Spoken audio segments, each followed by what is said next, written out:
За намайг тэргэл хийдэг. Би Inmo Holding гэдэг компани үүсгэн байгуулагч. За манайх 2 стартап хэрэгждэг. Нэг нь Inmo Recycling, нөгөөх нь Inmo Engineering буюу writing төслийг хэрэгжүүлдэг. Тэгэхээр өөр газар би очиод нэг өөр юм ярьж байгаа та хэд надад таарчвал энэ тэргэл чи өөр юм ярьсан яаж гэж бити бодоорой. За өнөөдөр би та бүхэндээ Inmo Recycling төслийнхаа талаар танилцуулахаар ирлээ. Өнгөр оронд сурж байхдаа нийт 10 жил гадаадд сураад ажиллаад хуванцар хоёрыг маш амархан ялгадаг болчихсон байсан. Энэ бол би багтаа сураагүй ч гэсэн өөрийнхөө амьдрал дээр маш амархан хэрэгжүүлээ сурчсан юм дадал зуршил байсан.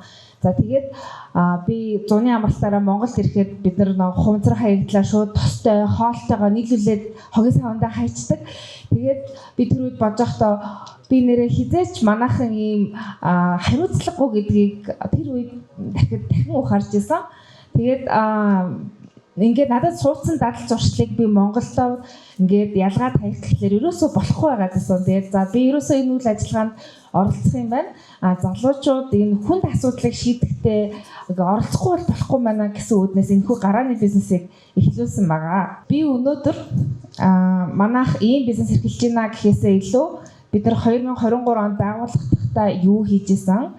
Одоо бид нар хаашаага хөгжөөд явж байгаа? Одоо яг бизнес модель маань ямар түвшинд хүрсэн байгаагаа та бүхэндээ хаваалцахаар хүссэн. Тэгэхээр ийм гоё болцсон шүү гэж ярихаас илүү ингээд иймэрхүү зүйлсийг би замдаа сурлаа гэдгээ та нартай хуваалцъя. 2023 оны 8 сард би 6 сар бараг гадаад 10 жил амьдарч байгаад ирсэн.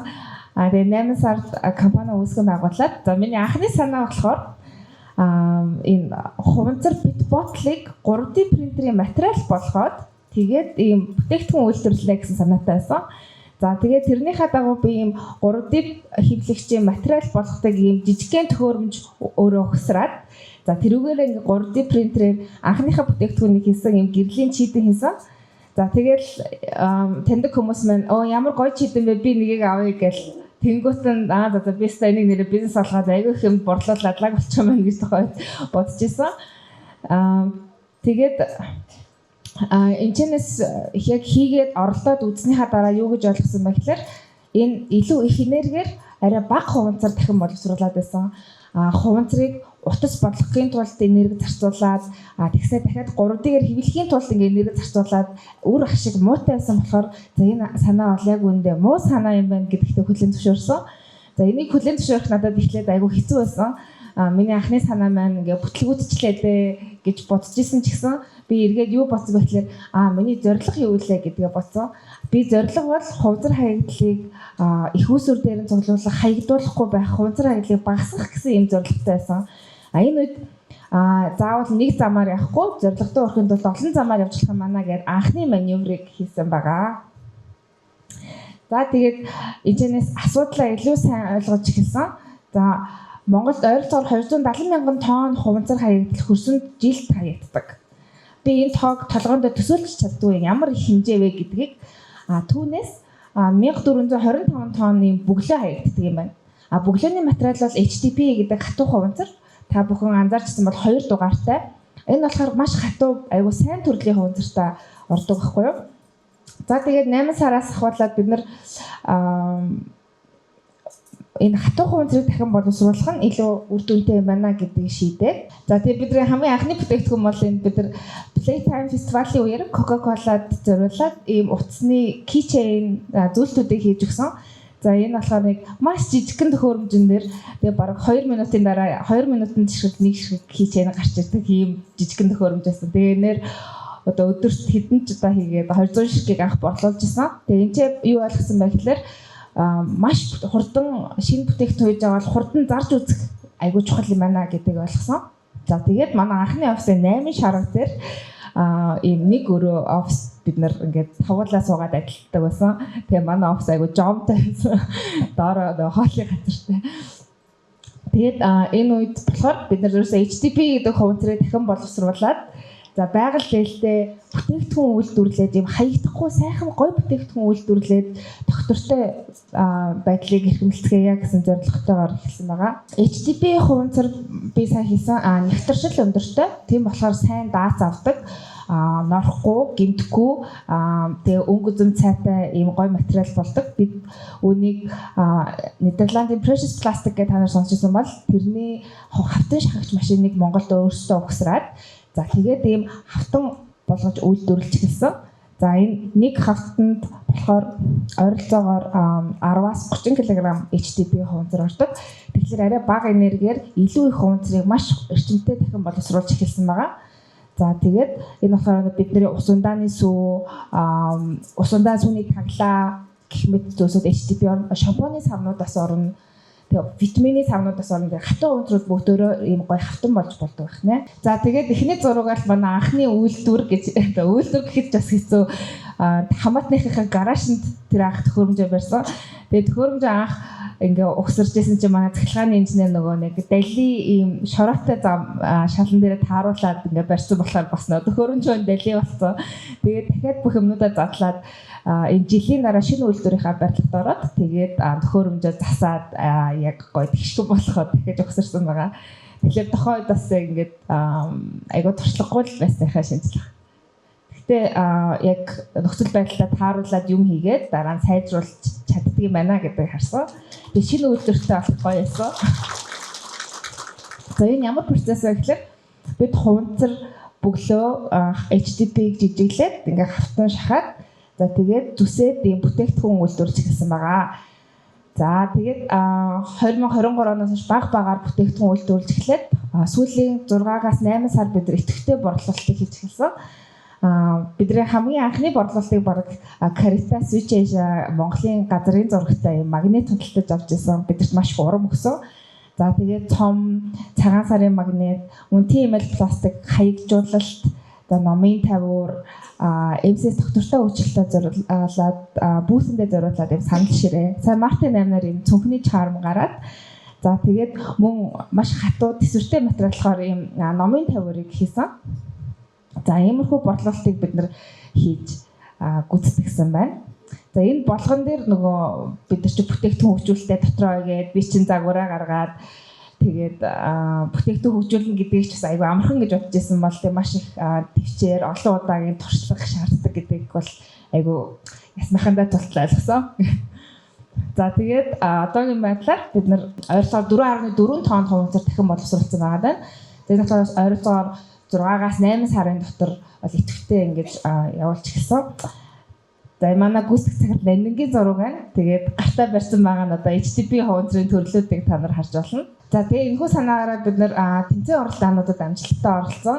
2023 онд төхөөрөмж угсраагүй байхдаа ахуулаад шууд санаагаа зараад тэмцээн оролцоонд ороод эхэлсэн. Би энийг бас маш их зөвлөнө. Заавал нөгөө бүтээгдэхүүн чинь бэлэн болцсон байж байгаа та нар тэмцээн оролцоонд орох шаардлагагүй. Зөвхөн санаагаа зараад ингээ ялгч болж болдгийм байна. Прототип гэдэг ихний жижигхэн юм гаргахад хангалттай байдаг юм байна гэдгийг ойлгосон. За яг тэгээд бид нар нийслэлийн стартап 2023 оны ялагч, Mox инновацийн тэмцээний ялагч, тэгээд JICA-гийн Mix тэмцээний 23 оны ялагч, тэгээд сүүл нөгөө нэг NTV телевизээр инновацийн эзэдгээ гарсан. Тэрний ялагч болсон амжилт үзүүлсэн байгаа. Баярлалаа. Ингээл гоё явжсэн чи бас нэг болох байсан.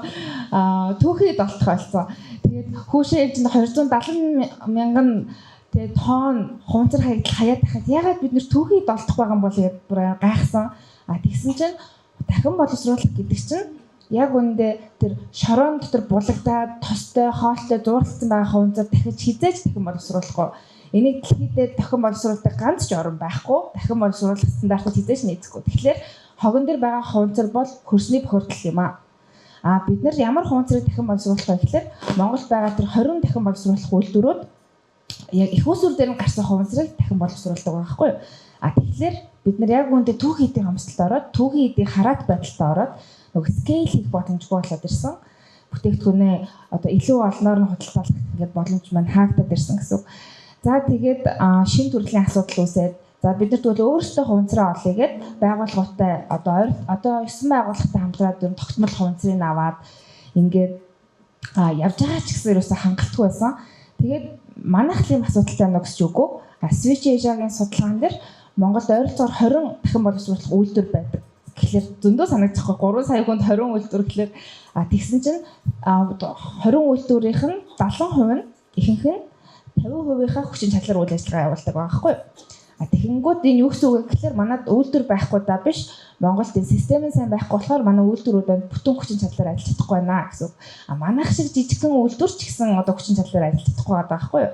Тэгэхээр энэ түүхийн үед ийм маш хомсдол дутагдaltaй байгааг бидэрт харуулсан. За тэгээд дахиад маневрдах шаардлагатай болсон. Бид нар энэ маягаар яваад тахад мал ашигтай ажиллаж чадахгүй маань түүхийн үеийн хомсдолтой юм байна. За тэгээд хараат байдалтай болох юм байна.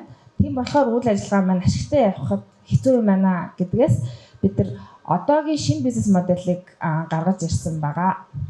Тэгэхдээ бид нар recycling бүтээгдэхүүн үйлдвэрлэж байгаа. Тэгэхдээ давхар ингээд хөгжөөд явж байгаа гэсэн. Инмогийн хуванцар хог хаягдлын менежмент болон хуванцар кредит гэдэг модель байгаа. Энийг болохоор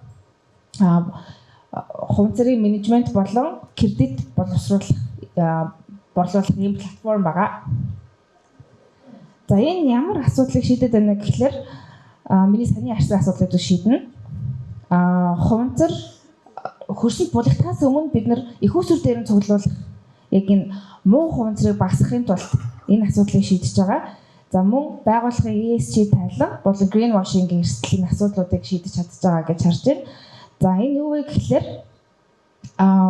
хог хаягдлыг хяналттай цуглуулах. За бид нар хог хаягдлыг цуглуулахаараа яг хэдэн килограммыг хаанаас авсан гэдгээ баталгаажуулна аудитаар орно. За яг тэр цуглуулсан маань хэдэн килограммыг энэ байгууллагаас авсан. Бид нар 2 дугаар шатн дээр өөрсдийнхөө дахин боловсруулах үйлдвэр дээр ангилалт хийн чанарын шаардлага хангана. За тэгээ чанарын шаардлага хангасан хуванцруудаа дахин боловсруулах үйлдвэр дээр авч өгнө. Үйлдвэр дээр авч өгтөө хэмжин чанарын шаардлагыг нь хангана. За гарын үсгээ зурлалцна. Ингээд бүх юм маань traceable аудитд орох боломжтой юм системийг үүсгээд за ингэснээрээ бид нар түүнийг олон улсын Vera стандартаар пластик кредит болгоод гадаадын зах зээлд борлуулах боломжтой болж байгаа. За энэ нь мөн Vera-гаар баталгаажуулсан кредит учир ESG тайланд илүү үр дүнтэй баталгаатайгаар тавигдчих болох нэ. Энэ тийшээ маневр хийсэндээ маш их баяртай байгаа. Бид Zero Waste Mongolia 2030 хөтөлбөрт одоо зорилго хамтдаа тэмүүлж болохоор тэмүүн Монголд EPR-ийн хууль 2017 онд батлагдсан. Тэгээд EPR-ийн хуулиар батлагдсан гэсэн хэрэгжилт нь бол байхгүй байгаа надад харагдаад байгаа. Тийм болохоор бид нар оршин тогтносноор энэ хуулийн хэрэгжилтэнд бас бид нар нөлөөлж чадах юм байна гэж бодсон. За зах зээлийн хувьд дэлхийн хуванцар кредитийн зах зээл жилд 23%-аар бол хурдцтай өсөж байгаа. За тэгэхээр Төв Азид өрсөлдөгч байдаг юм байна лээ. Тэгээ би Төв Азид өрсөлдөгч байх байна гэхээр за энэ бүтгэл санаа юм байна гэж бодсон. Тэгээд пластик кредит борлуулдаг брокерийн газруудтай холбогдоод уулзаад ярихад Төв Азид бол энэ кредит борлуулагч том байгууллагууд байхгүй. Тэгэхээр Монголын кредит бас илүү үнэтэй зарагдах боломжтой. Тэгээ хүүтэн орон гэхлээр impact story те нөлөөллийн түүх нь илүү үн цэнтэй байдаг болохоор бас илүү үн цэнтэй байж болно гэсэн сонирхолтой саналуудыг хийсэн. Хуванцар кредитийн талаар тайлбарлахад нэг хуванцар кредит гэдэг нь 1 тонн хуванцрыг одоо баталгаажуулалтаар зөв газраас нь зөв тийш нь ингээ аваачиж өгөөд за тэрийг яг хэмжээд батлаад нотлоод тавьсан байгаагаа хуванцар кредит гэж байгаа байхгүй юу? Хуванцар кредит авахын тулд Vera-г олон улсын стандартаар баталгаажуулна аудит орно манай систем дээр тэгжиж баталгааждаг байгаа. За хуванцар кредитийн зах зээлийн хэмжээ ойролцоогоор дэлхийд 7.1 их 80 ихэнх зах зээл болохоор Өмнөд Азид их байдаг. Ягаад гэвэл Өмнөд Аз болохоор хүн ам ихтэй, хаягдал бохирдол маш ихтэй тул гол зах зээл тэрүүгээр төвлөрдөг. За Америкийн Unilever, Coca-Cola гэх мэт хуванцар үйлдвэрлэгч байгууллагууд Өмнөд Азаас кредит аягүй ихээр худалдаж авдаг юм байлаа. Мөн Филиппин EPR-ийнхаа хуулийг маш амжилттай хэрэгжүүлж байгаа учраас одоо гадаадын компаниуд Филиппинийг зорж тэр хуванцар кредитээ худалдаж авахар болсон өөрчлөлтүүд, сайн өөрчлөлтүүдийг гаргасан байна гэж бид харсан. За бид энэ ямар бизнесийн дагавраар одоо явах вэ гэхээр байгууллагуудад хуванцар менежментийн үйлчлэгээний зардал, за тэгээд эхний орлогын үүсвэр, хоёр дахь орлогын үүсвэрийг болохоор тэр нөгөө баталгаажсан менежментийн системийг кредит борлуулна. За кредитийн зах зээлийн үн болохоор 100-аас 400 доллар байдаг юм байна. Бид нэрхээ дунджаар бодсон. За мөн түүхийн эдийн борлуулалт бүгд нэг их усүрээр олсон түүхийн эдээ үйлдвэрүүдэд авчиж өгнө гэсэн. Иймэрхүү дөрвөн олон брокерийн байгууллагууд байд юм лээ. Тэгэхээр хуванцар кредитүүдийг бид нар өөрсдөө зархаас илүү ингээд брокерийн газрууд дээр тавиад за манай кредитийг борлуулж өгнө үү гэд ийм гэрээж болдог. За бид нар одоо эхний 5 сартаа 20 кредитийг байрлуулах ийм төлөвлөгөөтэй явж байгаа. За ингээд манай багийнхан маань би үүсгэн байгуулагч ерөнхий захирлын хийдэг. За манай нандин маань гүйцэтгэх захирал үйлдвэрлэлээ хариуцсан авдаг ийм 6 хүний бүрэлдэхүүнтэй баг байгаа. Энэс 4 бүтэн цагаар ажилладаг. 3 нь хагас цагаар дахиад нэг баг 3 нь хагас цагаар ажилладаг. Тэгээд манай багийн хувьд болохоор төвчээртэй сая та ойлгосон бол бид маш их олон өөрчлөлтийг энэ ч одоо 2 жилийн дотор бараг болоод өнгөрчихөж байгаа байхгүй юу. Тэгэхээр ямар нэгэн хүнд зүйлд тулгарх юм бол болиё гэж бодохгүй за одоо яах вэ гэж боддог юм хүчтэй баг байгаа. Тэгээ би бас яг надад хэцүү бас аюух байдаг байсан. Тэгээ болчмоор ч юм уу хэцүү ч юм уу яг тэр би энэ хуванцрын асуудлыг ганцаараа шийддэг ингэ бодохгүй бас гарч ирсэн ч гэсэн хамтдаа бүгдээр очиж олё гэд дайраад янз янзын аргаар урагшлаад байх тусам шийдэл ингээ баг гарч ирж байгаа юм шиг санагдаж байгаа. Тэгэхээр ийм гоё залуучуудаас бүрдсэн баг байна. За одоо бид энэ 20 кредит буюу 20 тонн хуванцрыг олон улсын платформ дээр байрлуулах энэ эхний proof of concept буюу концептыг тестлэх шатн дээр одоогоор 200 сая төгрөгийн хөрөнгө оруулалтыг босгож байгаа. За тэгээд 20 тонноо шууд худалдаалаад эхлэх болохоор манай энэ бизнес модель хугарлын цэгдээ айгу хурдан хүрнэ. За тэгээд 2 жилийн дотор нь ашигт ажиллагаатайгаа орохоор байгаа тооцоол харагдаж байгаа. За ингээд ийм систем үүснээр бид ямар давуу тал гарч байгаа вэ гэхэлэр дахин боловсруулах нөгөө үйлдвэрүүд маань түүхий эдтэй болоод за нөгөө 50% ажиллаж исэн бол илүү үр дүнтэй потенциал дээр ажиллаж чаддаг болох нь байна. За байгууллагууд маань Верагийн стандартыг хангасан юм хуванцар тайланд оруулж болохоор байгаа. За green washing-ийн эрсдлээс хамгаална. За байгаль орчин нийгэмд бол жилд 30 тонн хуванцрыг бид нэр хөрсөнд булгатгаар сэргийлээд зөв газар нь хүргээд өгч нэгсэн.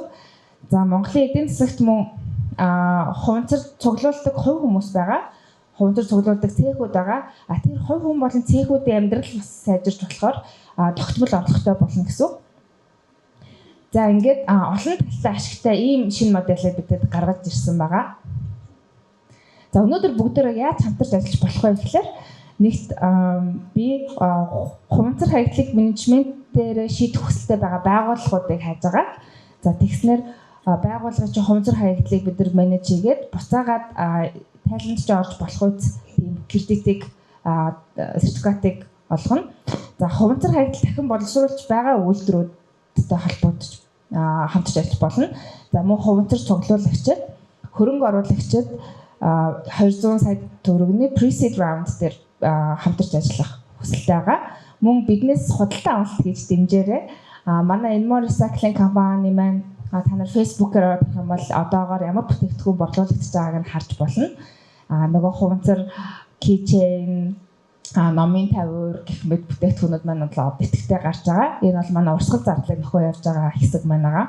Тэгэхээр бид ингэж урагшилж байна. Ийм маягаар надтай хинч та бүхэн бүгдөө надтай холбогдож болно. За жоохон удаан ярьчлаа уучлаарай. Тэгээд бүгдөө хамтдаа гээд хичээснээрээ жил 380 тонн хуванцрыг хөрсөнд булгахтаа сэргийлж чадах нэ. Тэгээд намайг тэргэл гэдэг. Тэгээд миний мэйл хаяг бол уцаа дугаар хийж байгаа. Надтай өсвөр толбогторой. Баярлалаа.